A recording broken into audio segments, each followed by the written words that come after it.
these three assumptions. I'm going to finish very, very quickly. These three assumptions I explore in the book.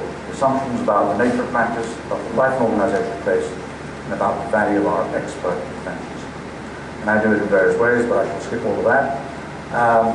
In the first part, it's all about learning. What can we learn from what we've done? In the second part, I tell a few stories about what it means to unravel this process. And I might just tell you one very quick one about the school bus, maybe one about the little girl, I told people earlier. There I was in community, two little stories about the school bus. And I was talking to communities about their big concern with just one of these participatory exercises, which is how to get the school bus in to collect the kids in one of these settlements of very narrow streets. They couldn't get in, so that the women wouldn't have to spend, I don't know how long, to take the kids to where the bus actually stopped, which is about a half an hour work, before they could actually get right. So they're losing income instead of doing so. Kids to go on their own, unsafe. We were worried about how do we get, and we were talking like mad, and they were going, well, we're going to have to widen the streets. But my goodness, we'll widen the streets, they're going to be, at least 10 families are going to have to move in order to make space. But maybe we can do it this way. Where would they move to? We need more land. It unraveled in a very complex way. Suddenly somebody at the back of the room put up their hands. It's a community group, and he said, why do we keep talking about getting the school bus in? Why can't we talk about getting the kids out? And it's a good idea, right? And it evoked a very different set of responses. And two really interesting ones that we've used in different places. One is, getting the kids out meant somehow searching for a way in which people already operating in the community could serve, in a sense, as school bus drivers.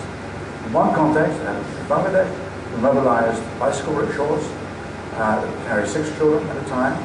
Kids decorated the bus with their own issues, put their names on it, a very personal thing.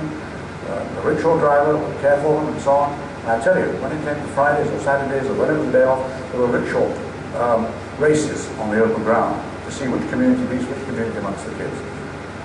That was a partnership. It was not a voluntary thing, all right? These guys were part-time rickshaw drivers already, employed by the educational authority as school bus drivers. So they were being paid, so it created income. It created work in the community in the sense of there were welders and so on that made the larger rickshaw things at the back for the kids to shelter and all that stuff that you know. So there was income, there was ownership, there was security. It released time for families to be able to engage with their work much better. It released the stress and insecurity if the kids had to go on their own and so on. So that's one example of a story that began to look at practical intervention that had all kinds of strategic value and that could be sustained by a vertical way which integrated and owned by the community, reducing the dependency on the state in that way. But the second one was also about the bus drivers, where we didn't use any mobilized form. We borrowed an idea that I can't remember where it was from, and it was called the pied bus. Yes, the local authority hired bus drivers, but they didn't drive anything, they walked groups of children to school. Now, one of the interesting things that I find in most of my community planning is how can we engage with children in the planning process? Using the old jargon word, how can we actually give them a voice? They know a lot more than some of our adults know about who's owning which property, why the playground is absolutely clean, but the basketball court is vandalized, why the community centre is empty, and so on. So there was one person for every about 6, I can't remember, 8 children. The children would be walked to school. As they would walk to school, the learning would start from the point of leaving the house to the school. They would learn about their walk, what was on their walk. They would do risk assessments. They would understand. We would occasionally walk. They would walk and say, right, today we're going to walk and we're going to identify issues of insecurity. Tell us where you don't think it's safe. Right? The puddle, the house that's got a funny door on it, which is a bit scary, and so on and so forth. Yeah? Equally, we were working in a community that was quite divided ethnically, and the best way of crossing barriers is again with children. So we would take different walks to school every occasionally. We would cross the barriers. Why is this insecure? So the other community. So by the time they got to school, we would debrief, like you would do with any planners and all the rest of it, right? And you get a real sense of understanding. We then took one person from each of these bus groups and had them on the Community Planning Council, the local Community Planning Council. And each of them would select and volunteer every 3 months, I think it was, to actually sit on the Community Planning Council. So actually have the children engaged that way. That was, again, the strategic planning. And there are lots of stories like that in the book. Many stories about bus stops and so on. All right. In my final chapters, I unravel a series of basic principles. I write my own code of conduct, which I would prefer to share with you. There is, by the way, a chapter on teaching. How do we teach all this stuff? How do we bring in the classroom without oversimplifying? How do we encourage, in my view, in our education, the discomfort of uncertainty, which we know is a condition of practice? You know? How do you live with that? How do you live with the idea that you're going to have to act without knowing it all? Yeah? You can never know it all. You will always be what is often referred to as being optimally ignorant. Come back to that. All right, my code of conduct. This is my overhead PowerPoint presentation. Recognize your ignorance, all right? And very often it can be liberating. As I was saying to somebody the other day, I was never at my most creative when I was at my most naive. I did more at the time when I was working for the Great London Council because I had no idea how the planning system worked or what anything meant. All I knew was that I was ambitious enough to change things. Yeah? Leave space very often to think creatively. Very often, I like to think that we are a little bit like Plato's philosopher. We want to achieve a state in which, as I say, we're optimally. We know just about enough. We stand somewhere between knowing and not knowing. We know just enough to be able to be effective, but we know we can never know it all. And I hate these studies that go out there that spend 3 years trying to understand the place, gathering data, gathering statistics, interviewing people. And I was involved in one, I won't tell you by whom or where, in which it took 4 years to get the report out. And we all know that by the time the report came out, the data was, of course, out of date. So we had to go back and do more study and so on. Just great for the jobs. Never know it all. And in that sense, there's another nice analogy which I like. We're all a bit like chess players. Right? You can imagine. My goodness, you get me going for another hour here. You've got to be careful with these kinds of questions. But if I was to be specific about the advice that I would give, would be imagine yourself almost like an urban detective. I often think of myself like an acupuncturist, somebody who goes around, an urban acupuncturist.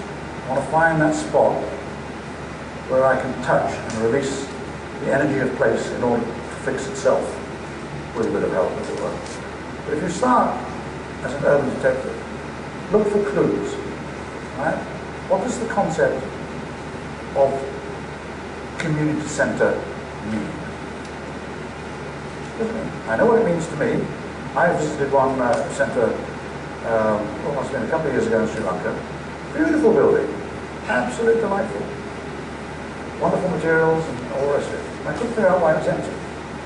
I walked in there and there was one room that was entitled Theory Room.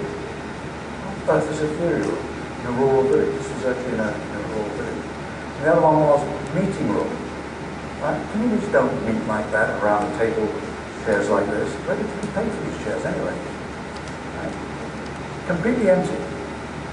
Once I started discussing, my Buffalo example that I give here, we were talking to a family, I was looking for clues of what the concept of community centre was. Yeah? I saw these, it was peculiar to see these buffaloes, drooped ears, they were all nice things. And I discovered that actually there was an NGO that gave one buffalo to I don't know how many families in order to help with their livelihoods, because the buffalo is wonderful in terms of its milk and its cream, it's very productive. And in discussion with them, they said to me, we were discussing about all sorts of things, not community centres. But I asked them about the community centre down the road. Who owns it? So the NGO put it up. And we can't use it because it's locked until they arrive. That's a great community centre. Beautiful building. Hopeless.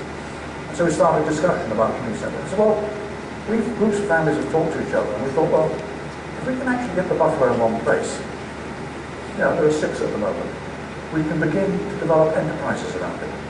The buffalo curd is sold to the tourists. The curd comes in pots. The women make pots, as the potting industry goes on. That's part of the community centre. They also cover the curd when it goes with nice little cloths that are woven.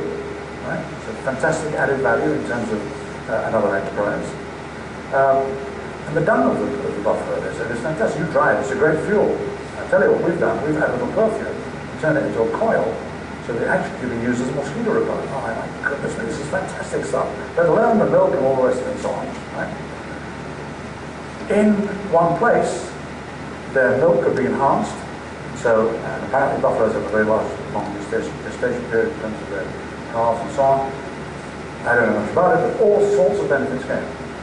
The concept of a community centre emerged. It was actually an urban farm to start with, which we then embellished, and the story is in the Placemakers, because this was a place also with people who went to market. And one of the things that happened at the marketplace, they would often stay the night, talking to the market traders. They wanted a little trolley that they could wheel and sleep in. So one of our students designed out of recycled materials, a little trolley, the top of which comes up so that one person can sleep. Then we thought, my goodness, yes, let's make this applic community centre out of recycled materials. And we did. And we showed how this little frame on wheels could be clad in different ways. That cladding could actually be used for your house. Now, look what you can do with Coke cans. Look what you do. With designers, so the thing didn't look like rubbish at the end of the day. It looked like a pretty good piece of design. My God, it raised the status. Right? So then we took this little trolley and turned it into a mobile tool unit. It would roam around the settlements. Anybody wants to borrow some tools to fix things, and it became a little resource centre on this little thing. And on and on. That was the community centre. It was an enterprise, it was owned, it was profitable, and it was used. Look for clues. Start with what is going on. Get the concept of community centre from people locally. That's my advice. Pretend, role play. I am going to be for a day an urban detective. Then you can design a great building. Still doesn't stop you designing it yourself like what's happened to the building. Design a beautiful urban farm. Gorgeous thing. The Placemakers. What the heck does it mean? He didn't actually ask you that way. Good question. Importance is not only the Placemakers, but the subtitle that you can't see there. It's actually called The Placemaker's Guide to Building Community. And I had a lot of discussion with the publisher who said Placemakers is not a word. It's two words, placemakers. Otherwise it's not a dictionary. I said, no, that doesn't work. Because I'm actually referring to people who do it, rather than some organisation that fixes up places. Well, we got into semantic discussion. My view is two things. One, Placemakers is inclusive of everyone who creates places that make spaces for community development. And that space is sometimes economic space, it's sometimes political space, it's organizational space, enterprise space, and so on.